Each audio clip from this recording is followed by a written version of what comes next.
ఏమీ లేదు, అంతా ఎక్కడే కొంగలు అక్కడే ఉంది. మేము కూడా చంద్రబాబు నాయుడుకి ఓటేసాం. ఓకే అండి. ఎంప్లాయీస్ ప్రతి ఒక్కడు కూడా చంద్రబాబు నాయుడుకి ఓటేశాడు. ఆ సచివాలయం వాళ్ళకి ఏం చేశాడు, మీకు ఓటేసేయండి అని 10,000 చేస్తా అన్నాడు. మొత్తం తీసి పడదు కూడా. వాలంటీర్. ఆ యాక్చువల్గా వాళ్ళకి మాకు సంబంధం లేదు. మేము సెంట్రల్ గవర్నమెంట్ అటు స్టేట్ గవర్నమెంట్ మొత్తం తీసి పడేసారు. వాళ్ళ లొమ్మని ఎడుతున్నారు. ఎవడొచ్చినా, చంద్రబాబు నాయుడు వచ్చినా, మీకు జగన్ వచ్చినా ఇద్దరు ఒకటే, ఇద్దరు తోడు దొంగలే.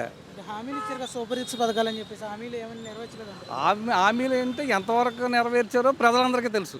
మేము కాదు చెప్పడం, వాళ్ళు అనుభవించే వాళ్ళు చెప్పాలి. మాకు ఎంప్లాయీస్ మాకేం తెలుస్తుంది? ఆ పథకాలతో మాకు సంబంధం ఉండదు కదా. ఉందా? ఏది ఉండదు మీకు ఉండదు. ఏ విధమైన సంబంధం ఎంప్లాయీస్ ఉండదు. అంటే మీరు చూస్తుంటారు మీ చుట్టుపక్కల కానీ ఇవి కానీ. చుట్టుపక్కల అంటే బ్యాడ్ న్యూస్ ఉంది అంతే. ఏం అవ్వట్లేదు అని వాళ్ళకి అందరిలోని తిరుగుబాటు ఉంది.